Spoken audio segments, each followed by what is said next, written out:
तो चलिए बच्चों, इस वीडियो में जो है हम क्वेश्चन करेंगे इलेक्ट्रिक फोर्स के। 9 तक क्वेश्चंस हम कर चुके हैं, सिलेक्टेड क्वेश्चंस हैं, इनसे आपके पूरे कॉन्सेप्ट्स क्लियर होते हैं। और 10 क्वेश्चन जो है वहां से अपन को करना है। बुकलेट आपके पास है, और यदि नहीं है जिनके पास, तो मैं बार बार बोल रहा हूँ, न्यूमेरिकल वाले वीडियोस में वीडियो के नीचे टाइटल के साइड में एरो को यदि आप क्लिक करेंगे, डिस्क्रिप्शन आएगा। डिस्क्रिप्शन में लिंक दिया हुआ है, उसको आप क्लिक कीजिए, पीडीएफ फाइल मिल जाएगी, उसको आप डाउनलोड कर लीजिए। Question number 10, question number 10,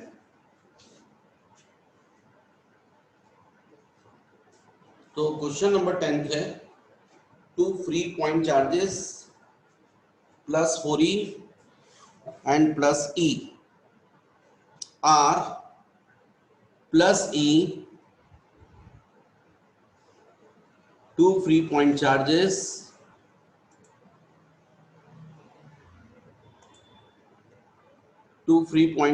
plus 4e and plus e are at a distance a apart, where a third point charge q should be placed between them such that the entire system is in equilibrium. What will be the magnitude and sign of small q? What type of equilibrium will it be? मतलब ये question number 9 से के समान है, लेकिन थोड़ा फर्क है। उसमें 4e और प्लस e चार्ज फिक्स थे, यहाँ पर ये प्लस 4e और प्लस e ये फ्री चार्जेस हैं, फ्री चार्जेस हैं ये, समझे बच्चों? ये प्लस 4e और e जो है वो फिक्स है, और ये एक दूसरे से a डिस्टेंस पर है, a डिस्टेंस पर। वहां पर अपन ने टेबल पर बॉल्स रखी थी, एक पर 4e चार्ज था और एक पर प्लस e, और उनको फेविकॉल से फिक्स कर दिया था। यहाँ फेविकॉल से फिक्स नहीं किया है आपने, यहाँ पर तो आपने फ्री चार्जेस सही है, तो वैसे भी आप रख कर यदि छोड़ोगे तो ये मूव कर जाएंगे। फर्स्ट बॉल सेकंड के ऊपर रिपल्सिव फोर्स लगाएगी, सेकंड फर्स्ट के ऊपर, सेम इक्वल फोर्स। हमको थर्ड चार्ज रखना है, और उससे पूरा सिस्टम जो है वो इक्विलिब्रियम में होना चाहिए। मतलब ना ये 1 मूव करे, ना 2 मूव करेंगे, और ना वो जो थर्ड चार्ज आप रख रहे हो वो मूव करे। पूरा सिस्टम इक्विलिब्रियम में चाहिए। ये फर्स्ट चार्ज, ये सेकंड चार्ज। अब किसी एक को छोड़ दीजिए, उसको मान लीजिए वो रखा है, और प्लस ई को आपने जैसे ही रखा तो फर्स्ट उसके ऊपर क्या लगा देगा, रिपल्सिव फोर्स F21। F21 का हो गया, मतलब हो गया force on second by first. स्वाभाविक है कि आप चाहते हैं पूरा सिस्टम इक्विलिब्रियम में रहे, तो अभी तो फिलहाल 2 की बात करें। जब 2 पर फोर्स लग रहा है राइट साइड, तो सेम मैग्नीट्यूड का फोर्स लगना चाहिए लेफ्ट साइड, ताकि नेट फोर्स कितना बन जाए, 0। और यदि नेट फोर्स 0 हो गया तो 2 बैलेंस हो जाएगा। ऐसा तभी हो पाएगा जब ये जो थर्ड चार्ज है, वो थर्ड चार्ज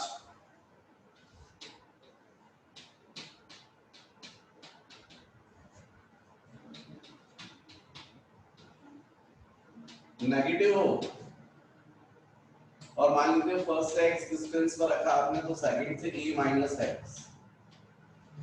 तो ये थर्ड चार्ज डेफिनेटली सेकंड को क्या करेगा, अट्रैक्ट करेगा। इसको बोल सकते हैं F23, force on second by third. यदि ये भाई ये नेगेटिव चार्ज रहेगा तो अट्रैक्ट करेगा ना, और यदि ये दोनों फोर्स एक दूसरे को इक्वल हो गए तो एक दूसरे को कैंसिल कर देंगे अपोजिट डायरेक्शन में, तो सेकंड का नेट फोर्स 0 हो जाएगा, बैलेंस हो जाएगा ये। ऐसे ही जो फर्स्ट चार्ज है वो थर्ड को अपनी तरफ अट्रैक्ट करेगा, इसको हम बोलेंगे F31, और सेकंड जो है वो थर्ड को अपनी तरफ अट्रैक्ट करेगा, जिसको अपन बोल रहे हैं F32, तो सेकंड भी थर्ड को अपनी तरफ अट्रैक्ट करेगा। यदि ये दोनों फोर्स एक दूसरे को कैंसिल कर देंगे तो नेट फोर्स 0 हो जाएगा और ये भी बैलेंस हो जाएगा। तो पूरे सिस्टम के इक्विलिब्रियम के लिए जरूरी ये कंडीशन होनी चाहिए, और यदि ये आप पूरा करके सॉल्व कर ले तो इससे चार्ज का मैग्नीट्यूड भी जाएगा और इसकी पोजीशन भी जाएगी। उसके बाद यदि आप चाहें तो फर्स्ट पर आप कैलकुलेशन करें, क्योंकि थर्ड क्या करेगा, फर्स्ट को अपनी तरफ अट्रैक्ट करेगा, इसको आप क्या बोलोगे F13, और सेकंड फर्स्ट को क्या करेगा, रिपेल करेगा, इसको आप बोलोगे F12। तो आप इनको निकाल कर देखेंगे तो ये डेफिनेटली आपको देखने मिलेगा कि F12 is equal to F13 आ जाएगा, और यदि आ गया तो इसका मतलब इसका भी फोर्स 0 है। तो अब पहले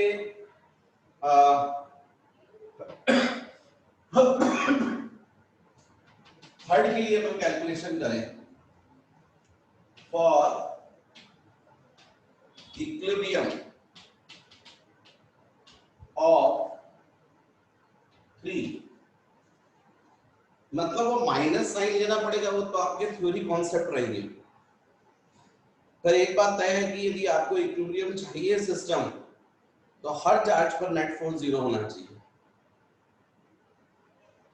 तो फॉर इक्विलिब्रियम ऑफ 3 क्या कंडीशन बनेगी, F31 is equal two of F32। F31 का मतलब force on third by first, F32 का मतलब force on third by second. तो F31 की वैल्यू रख दो 9 into 10 to the power 9, charge on 3 Q into 4E upon distance x square. F32 force on third by second, 9 into 10 to the power 9, charge on 3 Q, charge on 2 E upon A minus x square. यदि ये हो रहा है बच्चों, ऐसा हमने last उसमें किया था 9th में भी, तो इसको कैंसिल हो गया, Q कैंसिल हो गया, E कैंसिल हो गया, जो आया उसका स्क्वायर रूट ले लीजिए। यदि स्क्वायर रूट लेंगे तो यहाँ 4 की जगह 2, x स्क्वायर की जगह x, यहाँ पर 1 अपॉन a माइनस x, और फाइनली क्रॉस मल्टीप्लाई करेंगे तो 2a minus 2x is equal to x, इसका मतलब x is equal to 2a bye 3। मतलब ये थर्ड चार्ज को फर्स्ट से 2a बाय 3 डिस्टेंस पर रखना पड़ेगा। ये आपका एक पार्ट आया। ये जो चार्ज आपने रखा है, ये इसका मैग्नीट्यूड कितना होगा, यदि मैग्नीट्यूड निकालना चाहते हैं तो वो भी आ जाएगा, वो सेकंड के इक्विलिब्रियम से आएगा। तो हम बोल सकते हैं फॉर इक्विलिब्रियम ऑफ 2 क्या कंडीशन होनी चाहिए, F21 is equal two of F23। F21 का मतलब force on second by first, तो 9 into 10 to the power 9, charge on 2 E, charge on 1 4E, distance दोनों के बीच का a, तो a square, F23 force on second by third, 9 into 10 to the power 9, charge on 2 E, charge on 3 Q, और इनके बीच का distance a minus x square. ये cancel हो गया, E कैंसिल हो गया, यहाँ जाएगा 4E अपॉन a स्क्वायर, यहाँ बचेगा Q upon a minus 2a bye 3 square, क्योंकि x की वैल्यू 2a बाय 3 आपने निकाल ली है। अब जाएगा 4E upon a square, is equal to q upon 3a minus 2a a by 3 square means a square by 9 a square cancel 1 by 9 cross multiply करेंगे 4e by 9 is equal two of q। मतलब ये जो second charge आप sorry third charge जो आपने रखा है उसका मैग्नीट्यूड होना चाहिए 4e by 9। साथ ही साथ ये कैसा चार्ज होना चाहिए, नेगेटिव।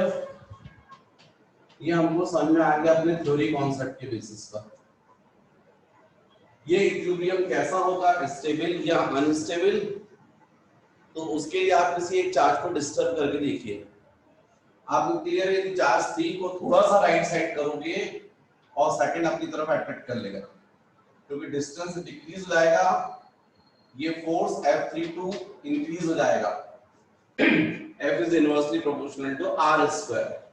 तो डेफिनेटली थर्ड जो है वो डिस्टर्ब हो जाएगा, सेकंड भी डिस्टर्ब हो जाएगा।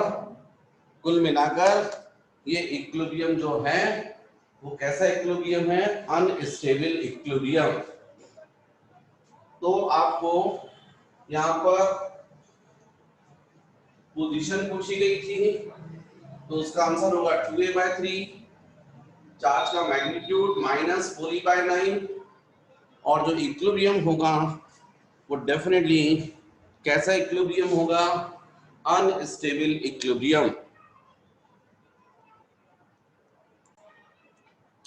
नेक्स्ट बच्चों, question number 11, two equal point charges capital Q is equal to √2 microcoulomb are placed at each of the two opposite corners of a square and equal point charges Q at each of the other two corners.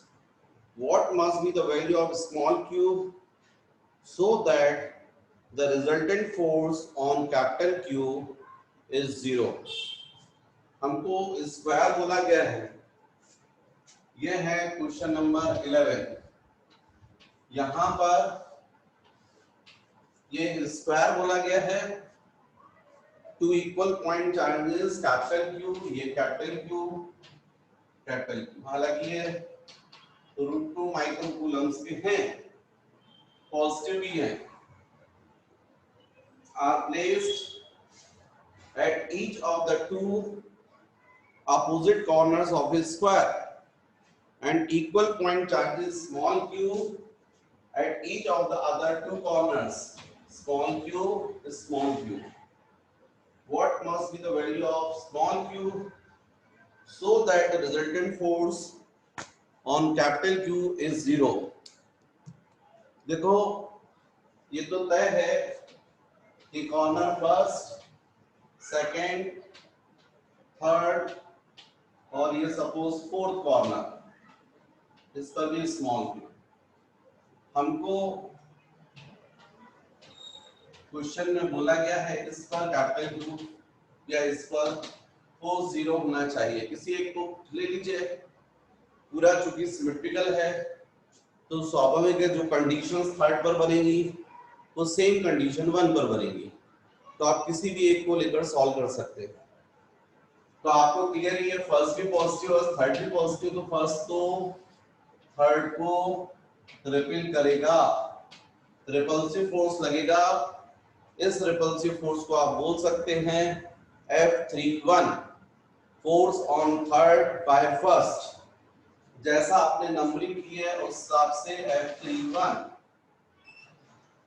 इस direction में, तो स्वाभाविक है इस पर net force 0 हो, इसलिए इतना ही फोर्स लगना चाहिए और इसके जस्ट अपोजिट, ये अपोजिट डायरेक्शन में फोर्स यदि आपको रिक्वायर्ड है तो कौन लगा सकते हैं, ये सेकंड और फर्स्ट, सेकंड और फोर्थ। यदि ये भी नेगेटिव हो, ये भी नेगेटिव हो, तो ये भी अपनी तरफ थर्ड पर अट्रैक्ट करेगा, ये भी अपनी तरफ अट्रैक्ट करेगा, और इन दोनों का जो रिजल्टेंट होगा वो इस डायरेक्शन में, तो वो रिजल्टेंट इसको कैंसिल कर देगा। तो आप क्या करो, ऐसे इस ऐसे क्वेश्चंस के लिए ज्यादा बेटर है, इसको नेगेटिव तो ले लिया आपने, अब मान लीजिए ये सेकंड थर्ड को अपनी तरफ अट्रैक्ट कर रहा है, तो इस नेम फोर्स को बोल दो F32, force on third by second, और फोर्थ भी अट्रैक्ट कर रहा है तो इसको भी नेम दे दो F34, force on third by fourth, और इन दोनों का रिजल्टेंट जो है वो इस डायरेक्शन में होना चाहिए, या फिर ज्यादा इजी आपको जाएगा कि ये स्क्वायर है, ये डायगोनल है, तो ये एंगल होगा 45, ये एंगल भी होगा 45, वर्टिकली ऑपोजिट एंगल। F31 को आप रिजॉल्व कर लो, तो इसको रिजॉल्व करोगे तो इसका ये कंपोनेंट जो एंगल बना रहा है हो जाएगा F31 cos 45, और इस कंपोनेंट का परपेंडिकुलर कंपोनेंट ये हो जाएगा F31 sin 45। अब आपको इससे मतलब नहीं है F31 से, क्योंकि आपने इसको रिजॉल्व कर लिया है इसके कंपोनेंट्स में, पार्ट्स में, हॉरिजॉन्टल और वर्टिकल। तो कुल मिलाकर थर्ड पर 4 फोर्स वर्क कर रहे हैं, राइट साइड में F31 cos 45, लेफ्ट साइड में F34, अपवर्ड डायरेक्शन में F32, डाउनवर्ड डायरेक्शन में F31 sin 45। यदि राइट साइड फोर्स को लेफ्ट साइड फोर्स को कैंसिल कर दे,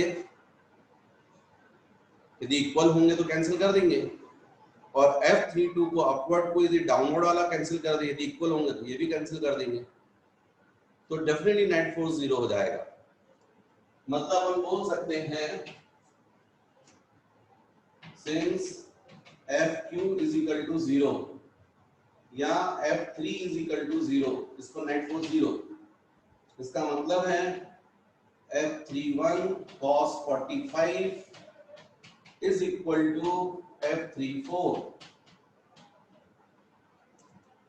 इसी तरीके से F32 is equal to F31 sin 45, F31 sin 45 is equal to F32।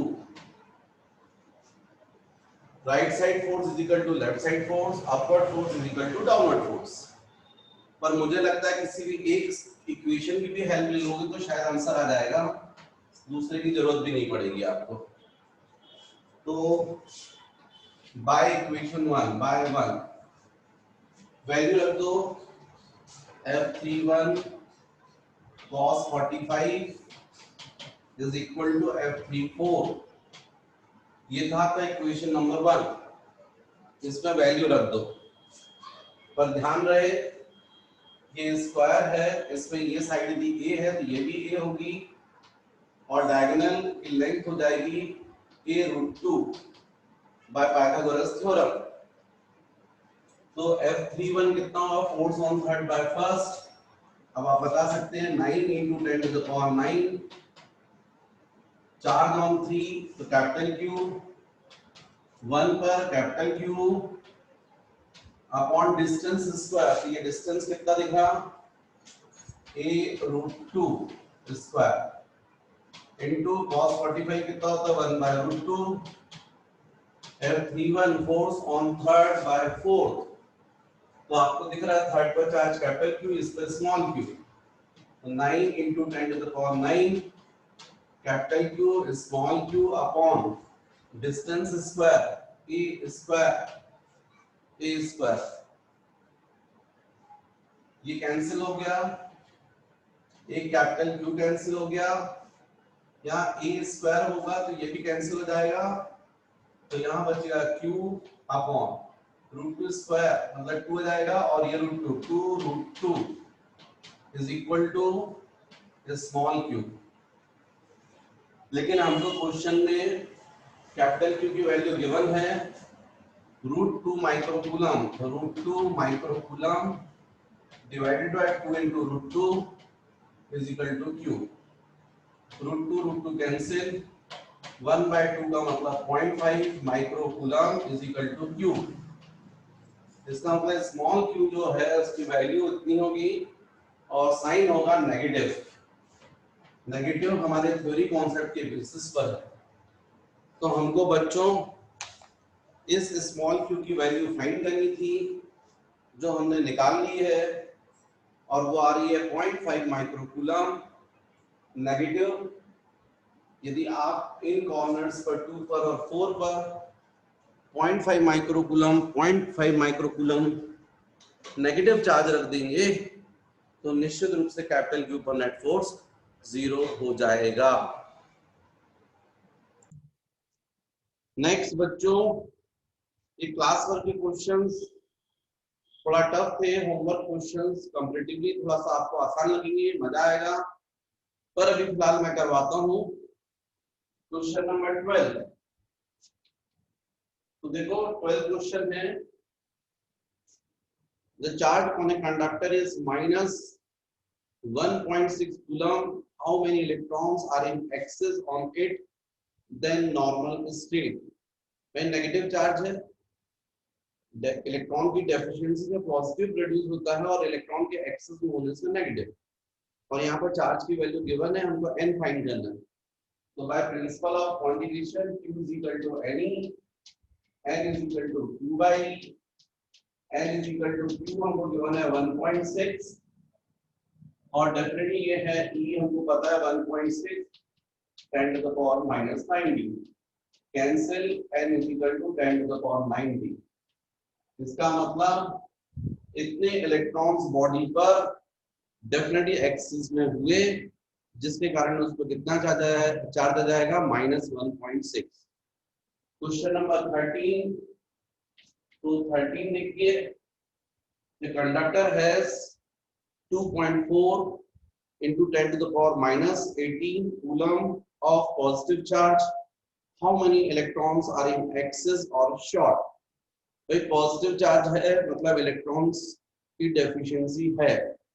फिर से प्रिंसिपल ऑफ क्वांटिफिकेशन यूज कीजिए और फिर से वैसे ही कर लीजिए n is equal to q by e।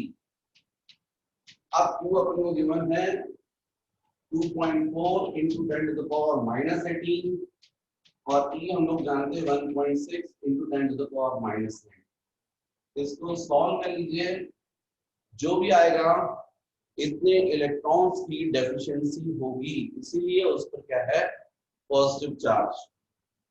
Question number 14, the polythene piece rubbed with wool is found to have a negative charge of 3.2 into 10 to the power minus 7 coulomb। Polythene piece को हमने वूल से रब किया, उससे polythene piece के ऊपर क्या हो गया नेगेटिव चार्ज आ गया। कितना चार्ज 3.2 into 10 to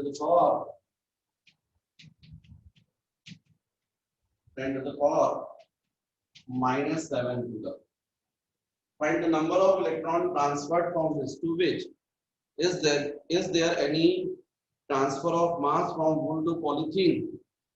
तो बच्चों यहाँ पर पॉलीथीन पर ये कितना चार्ज है नेगेटिव है, मतलब पॉलीथीन पर इलेक्ट्रॉन्स ट्रांसफर हुए, कहां से आए वूल से पॉलीथीन पर, कितने आए हैं तो n is equal to q by e, q की value 3.2 10 to the power minus 7 और e मतलब 1.6 10 to the power minus 90। 1.6 से डिवाइड करोगे ये 2 आ जाएगा और इसलिए n की वैल्यू आ जाएगी 2 into 10 to the power minus 19, numerator जाएगा पॉजिटिव जाएगा, मतलब कुल मिलाकर 10 to the power 12। इसका मतलब है कि 2 into 10 to the power 12 electrons जो हैं वो ट्रांसफर हुए हैं, कहां से कहां वूल से पॉलीथीन पर। अब पॉलीथीन पर यदि इलेक्ट्रॉन ट्रांसफर हुए हैं तो निश्चित रूप से मास इंक्रीज हो गया है। क्यों? क्योंकि हमको मालूम है 1 इलेक्ट्रॉन का जो मास होता है वो होता है 9 into 10 to the power minus 31 kg, और ये तो कितने सारे इलेक्ट्रॉन हैं, तो टोटल जो मास ट्रांसफर हुआ है वूल से पॉलीथीन पर या पॉलीथीन का इंक्रीज हुआ है तो कितना इंक्रीज हुआ है, n into mass of electron 2 into 10 to the power 12, 9 into 10 to the power minus 31। भाई 1 इलेक्ट्रॉन का जितना मास है उसका n टाइम्स हो जाएगा। Next question number 15, the dielectric constant water is 81, find absolute permittivity of water। तो absolute permittivity is equal to होता है epsilon नॉट into k। ये k डाइलेक्ट्रिक कांस्टेंट है या फिर epsilon r भी लिखते हैं रिलेटिव परमिटिविटी। आपको पता है epsilon नॉट की वैल्यू होती है 8.85 10 to the power minus 12 और epsilon r रिलेटिव परमिटिविटी या फिर डाइलेक्ट्रिक कांस्टेंट इसकी वैल्यू गिवन है हमको 81। तो एब्सोल्यूट परमिटिविटी इसको आप मल्टीप्लाई कर लेंगे, जो आएगा वो आंसर, और यूनिट वही होगी जो एप्सिलॉन नॉट, क्योंकि एप्सिलॉन आर की यूनिट होती नहीं है। एप्सिलॉन नॉट की यूनिट क्या होगी, कूलम स्क्वायर पर newton metre square. Next question number 16, calculate the Coulombian force between an alpha particle and a proton। Coulombian force was the electric force, so 9 into 10 to the power 9 charge on alpha particle, charge on proton upon r square। तो हमको पता है proton पर charge होता है plus ई और alpha particle पर होता है ट्वाइस ऑफ ई।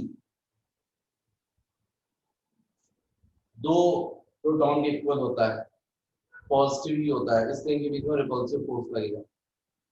ई की value 1.6 into 10 to the power minus 19 और आर की वैल्यू हमको क्वेश्चन में गिवन है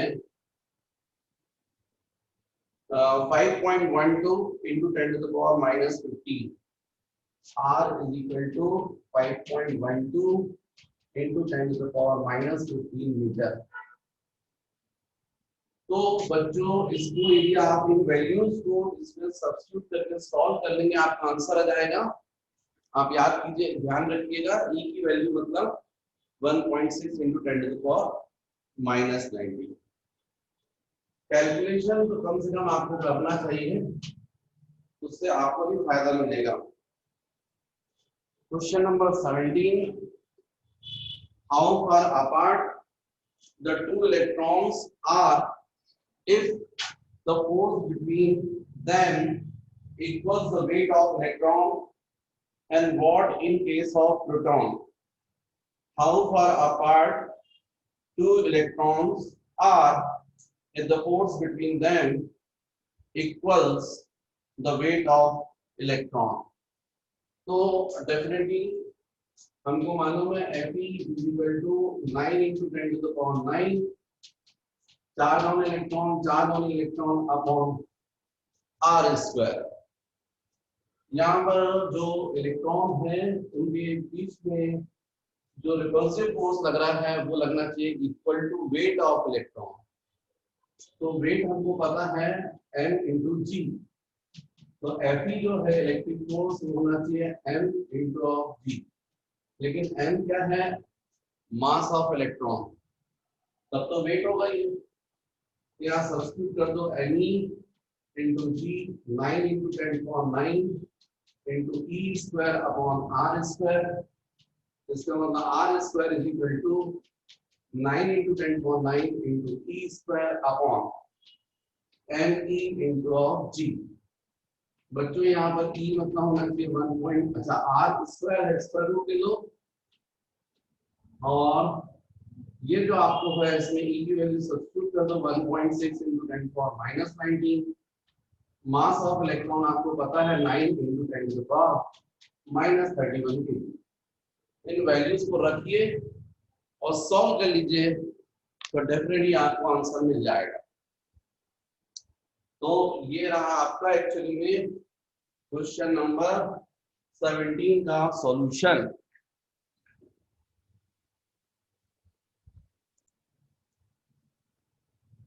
क्वेश्चन नंबर 18 बच्चों 18, क्वेश्चन नंबर 18 में क्या है, two positive charges distance 0.1 meter apart repel each other with a force of 18 newton.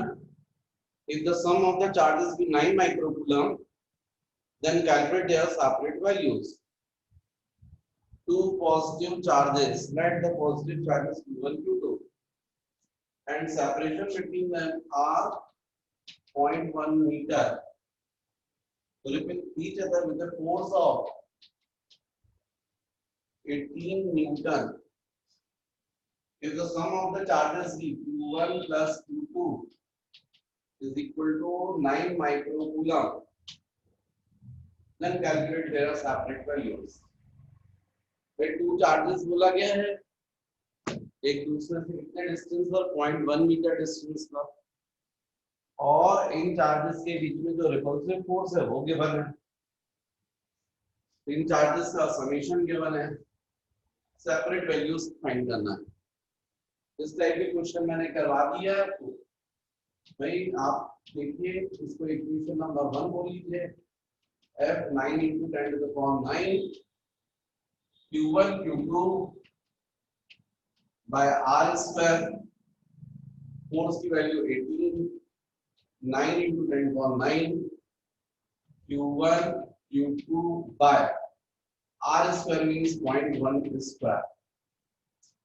तो डेफिनेटली यहां से 9 से ये 2 जाएगा, 0.1 स्क्वायर मतलब 10 to the power -1 square means 10 to the power -2, ये 10 to the power -2 यदि न्यूमरेटर में जाएगा तो यहाँ पर प्लस जाएगा और 10 to the power 11 हो जाएगा।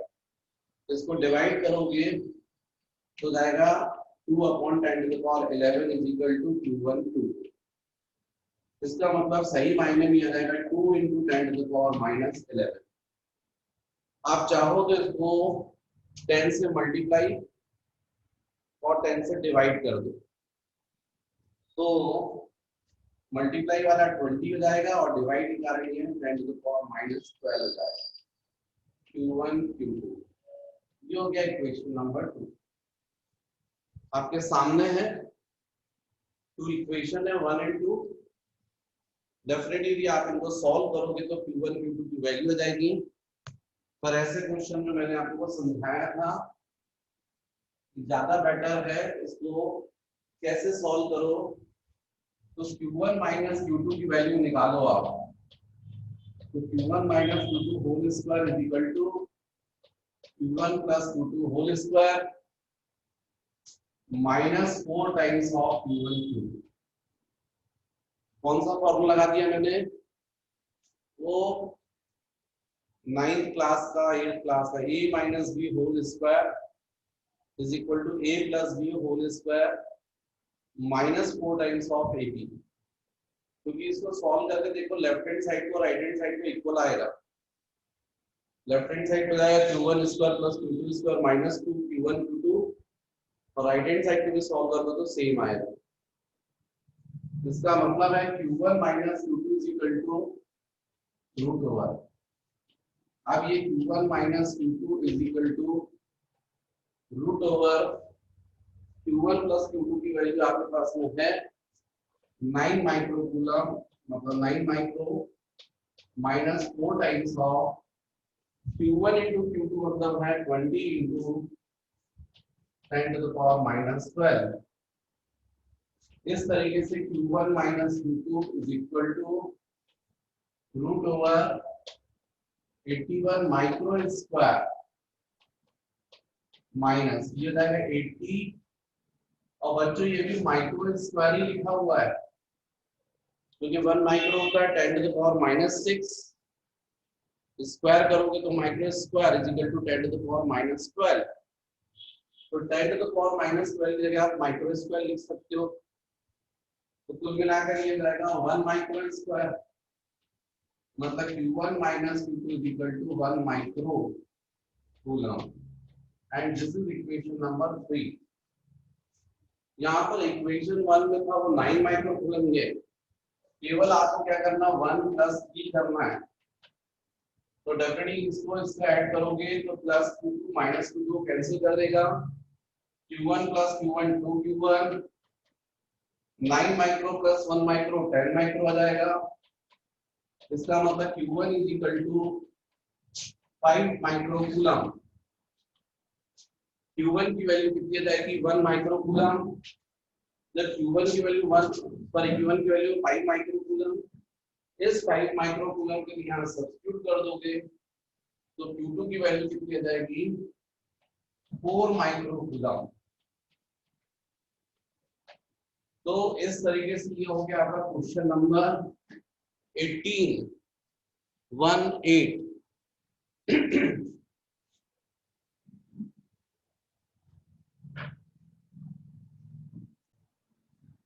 तो बच्चों ये हुआ question number 18। Next question number 19।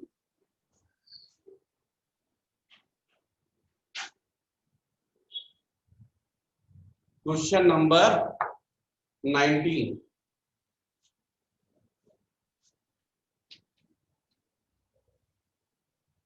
The distance between two negatively charged dust particles is 1 millimeter and they repel each other with a force 4 into 10 to the power minus 5 Newton. If the charge on one particle is 4 times that of the other, find out number of electrons charging them separately.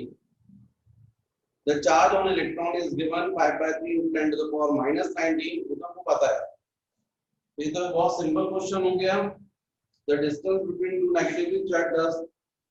negatively charged dust particles is 1 mm. मतलब R is equal to 1 millimeter means 1 into 10 to the power minus 3 meter. And they repel each other with a force of 4 into 10 to the power minus 5 Newton. 4 into 10 to the power minus 5 Newton.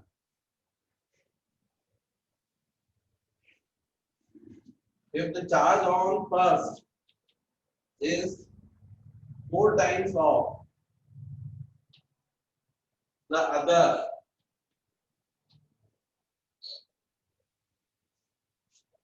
find out the number of electrons charging them separately. तो बच्चों ये है question. इसमें मान लीजिए first जो है उस पर charge solution let the charge on the first particle is q, therefore q2 is equal to 4q. ये given है f is equal to 9 into 10 to the power 9 q1 q2 by r square. तो इस condition में यहां पर q की value हो जाएगी एनी। सपोज में n इलेक्ट्रॉन्स की वजह से चार्ज हुआ है तो सेकंड में जो हो जाएगा वो 4 टाइम्स ऑफ एनी। अब यहाँ वैल्यू रख दीजिए तो फोर्स हमको क्वेश्चन में गिवन है 4 into 10 to the power minus 5 9 into 10 to the power 9 q1 की वैल्यू एनी q2 की value 4 any upon r square 10 to the power minus 3 square.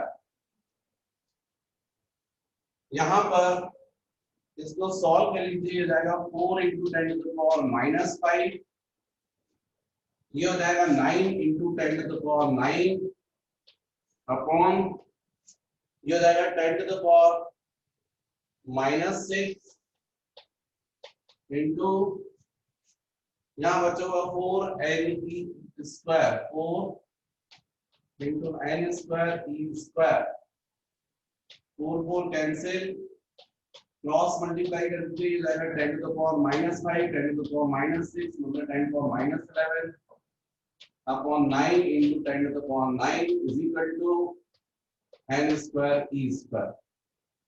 ये ऊपर आ जाएगा 10 to the power minus 20 हो जाएगा divided by 9 n square e square square root ले लेंगे तो 10 to the power minus 10 upon 3 n e यहाँ पर जाएगा 1 by 3 10 to the power minus 10 N और ई की value 1.6 into 10 to the power minus 19, cross multiply कर दीजिए तो 1.6 into 3 1/4.8 into 10 to the power minus 10 divided by 10 to the power minus 19 is equal to L. अब 1/4.8 ये 10 to the power 9 हो जाएगा, ऊपर जाएगा तो plus 19 is equal to L.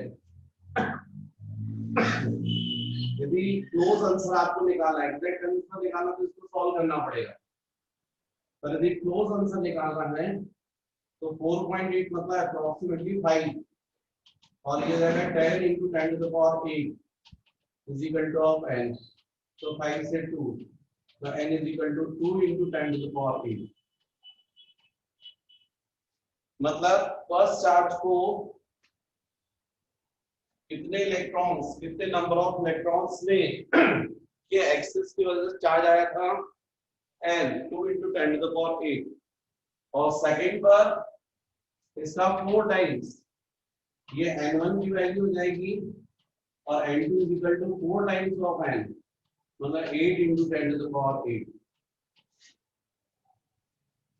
तो बच्चों ये हुआ क्वेश्चन नंबर 19.